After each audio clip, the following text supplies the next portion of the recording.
A real quick story for you. Not too long ago, my dog escaped from the back gate and he took off. I had to call after him, chase after him, and do everything I could to bring him back home, and he completely ignored all of it.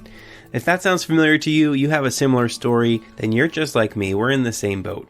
Your dog ignores you, you call your dog to come, but he stares right at you and wanders off to sip something else more interesting, or you tell her to sit and she keeps staring at the food on the table behind you. Look, it's easy to label dogs as stubborn when they blow us off, but chances are there's more to it than just some headstrong behavior. Welcome to Pet Spotlight. Join us as we dive into the top 10 scientifically backed reasons why dogs don't listen and how you can revive your training efforts. First off, are your treats truly worth working for in your dog's eyes? Let's talk about the power of food motivation. Now, I know it's tempting to think our pups adore and obey our every command, but realistically, dogs are always calculating what's in it for me. Research has shown that the proper fuel is finding the right treats, and that doesn't mean just any treats. Consider what treats you usually use and ask yourself whether your pup jumps with joy when you get the bag out. I mean, would you want to go to work if you felt underpaid? I had a terrible time training a previous dog until we discovered freeze-dried beef liver. He went nuts for it compared to processed, off-the-shelf biscuits. Boring or low-value treats could be to blame for your dog blowing you off. So take the time to find something your dog actually responds to, and it'll make a world of difference. So you have epic treats on hand, check. But are you remembering to reward your dog enough for the effort they're putting in? A low rate of reinforcement can snuff out your wanted behaviors. Dogs just give up trying because rewards are too infrequent. The key is to heavily reward wanted behaviors at first and then gradually reduce treats once the responses solidify. This might mean walking around with a treat bag on your belt or a baggie in your pocket for a while. You have to be ready to reward good behavior at any time until dogs begin to get the hang of it. Now, that early getting the hang of it phase is important to think about. I mean, you don't just jump into algebra without first learning addition, subtraction, and multiplication. Have you asked too much too quickly from your pup? I totally understand the temptation to tackle a host of different behaviors all in one session, but this frequently backfires.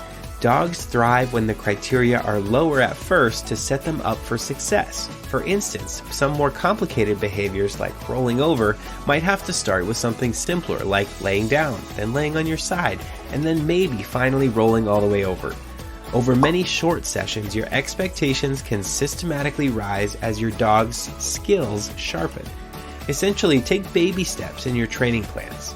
Now, no matter how high or low your criteria are, a chaotic training environment is going to be challenging for dogs to learn in, especially early on. Even skilled dogs stumble in distracting settings, so you need to always start teaching new cues in a quiet room free of commotion, and once the behavior is fluent there, you can generalize to more moderately distracting areas and then highly distracting ones, like out in public. This builds solid responses that withstand the real-world chaos. This was probably one of the biggest things that went wrong in my situation because my dog knew recall commands when he was in the house, but we hadn't yet gotten to the point of working on those commands when he was out on the leash or even running free. Now, this next point is important. Has your dog ever been formally trained before? The sad truth is many dogs pull the deaf act simply because obedience is a foreign concept to them. I'm probably guilty of this one. My dog that ran off recently spent his first year as a stray living his life however he saw fit. I can't really expect him to respond the same way as a dog who's been trained or has even just been in a family since puppyhood. Additionally, inconsistencies from past owners can teach dogs that they don't really have to listen to you. Luckily, this can change through incentive-based training that shows dogs how their responses can pay off. What do you need to do to avoid confusing your dog? Before we answer that, a quick pause to say thanks for joining us on Pet Spotlight, and please subscribe to the channel if you enjoy learning more about your pets. So here's the rub. Are you using the same cue words every time? Dogs are highly tuned to our words, tone, and delivery, and they flourish when our vocabulary, our tone, and our hand signals remain stable. You could use the link at the top of the screen if you want to see a whole video on Pet Spotlight about the science of communication with dogs. In terms of your dog listening to you, make sure you're using commands specifically and selectively. One mistake I made was using down to tell my dog to lay down, but then also shouting down at him when he was hopping up or jumping on people or up on a fence. This only confused him. Choose cue words wisely and then use them sparingly for optimum results. Your dog surely gets frustrated if they're feeling confused, but has that frustration ever started seeping into your side of a training session? Trust me, I've been there, but dogs detect even subtle frustrated cues like tense muscles, short voices, looming posture, and piercing eye contact. These put dogs on the defensive rather than encouraging them to be compliant. When you feel frustration brewing, make sure you end your training sessions on a high note by asking for an easy, well-known behavior and rewarding it generously. This prevents dogs from forming negative associations with training in general. Beyond frustration, fear, anxiety, and nervousness can also block your dog's ears and remove their willingness to perform. These emotions ignite the fight or flight response, sabotaging cognitive function and impairing learning ability.